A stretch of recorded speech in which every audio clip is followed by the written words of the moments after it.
Salut tout le monde, pensée du jour numéro 21. Aujourd'hui, je voulais revenir sur l'idée des tests physiques pour le rugby amateur, notamment. J'ai fait une vidéo il y a quelques jours en arrière parlant du Tribe Test que Keir Wenham-Flatt avait proposé, qui était basé plus pour le football américain, mais avec, en gros, c'était une structure de répétition de sprint, 5 secondes d'effort, 25 secondes de repos, répété 12 fois, et le but c'était de parcourir le plus de distance possible en 5 secondes avec un changement de direction à 20 mètres. Je trouvais très intéressant comme test et je me demandais dans la vidéo précédente si on pouvait remplacer par exemple le test de Bronco que beaucoup d'équipes utilisent par ce test-là. À mon avis, j'avais tort de penser comme ça dans le sens où c'est deux tests qui ne testent pas la même chose.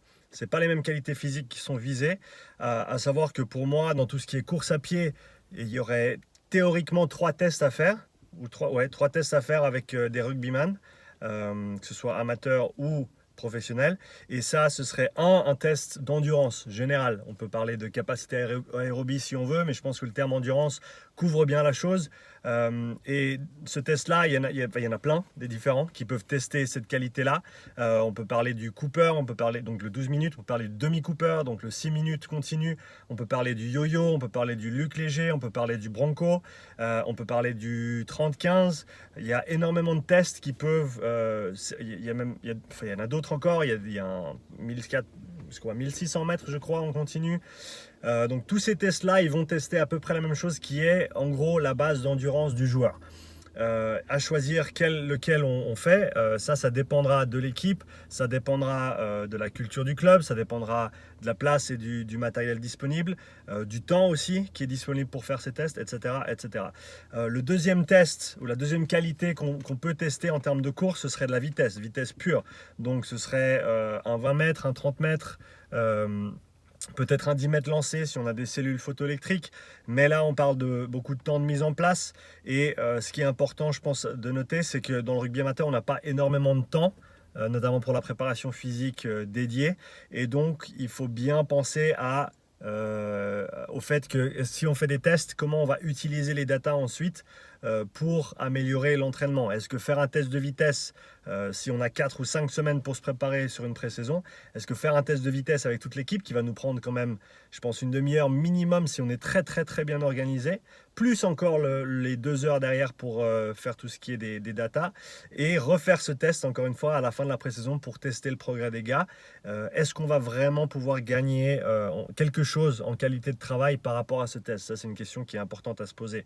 À mon avis, pas. À mon avis, encore une fois, ça dépend des circonstances, ça dépend du temps qu'on a avec les joueurs, mais la majorité, en tout cas au niveau amateur, la majorité des prépas n'ont pas assez de temps pour justifier faire un test de vitesse.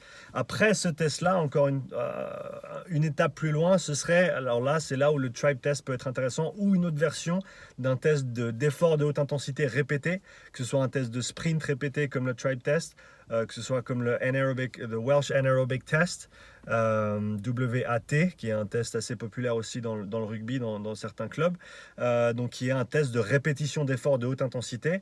Et je pense que faire ça sur les sprints avec les arrières, c'est top, et faire ça avec une version de combat pour les avants, ce serait pas mal non plus. Quelque chose comme avoir un sac de plaquage ou un boudin de plaquage couché à la verticale en long, et il faut pousser on a 5 secondes, les avants ont 5 secondes pour pousser le boudin le plus loin possible avec l'épaule, en le prenant depuis l'arrière donc, et en le poussant avec une épaule. On se repose 25 secondes, on fait la même chose avec l'autre épaule, et le but c'est de couvrir la même distance à chaque fois sur chaque intervalle de 5 secondes, répéter 12 fois aussi. Je pense que ça peut être un test valide en termes de répétition d'efforts de haute intensité. Après on a le problème de réplicabilité et de standard, parce que si on n'a pas le même boudin, qui n'a pas le même plastique, il va glisser différemment sur l'herbe. Si c'est un petit peu mouillé, ça va glisser beaucoup plus que si le terrain il est sec. Donc là, on a d'autres problèmes encore à gérer en tant que prépa. Tout cela étant dit, je pense que c'est difficile de justifier l'intégration de certains de ces tests-là, notamment du test de vitesse et du test de répétition d'efforts de haute intensité, dans un protocole de prépa physique dans le cadre d'un club amateur, parce qu'on n'a pas énormément de temps. Donc pour moi, le plus important, c'est quand même un test, peu importe lequel, un test d'endurance, qui va ensuite nous permettre de potentiellement faire des groupes pour, on va dire, spécifier le travail un petit peu par rapport aux compétences de chacun. D'accord? Quelqu'un qui, moi, je vais prendre l'exemple des 6 minutes, vu que c'est ce que j'utilise avec l'équipe ici à Nyon. Quelqu'un qui court 1200 mètres en 6 minutes, bah, il ne va pas avoir les mêmes besoins que quelqu'un qui court 1600 mètres en 6 minutes.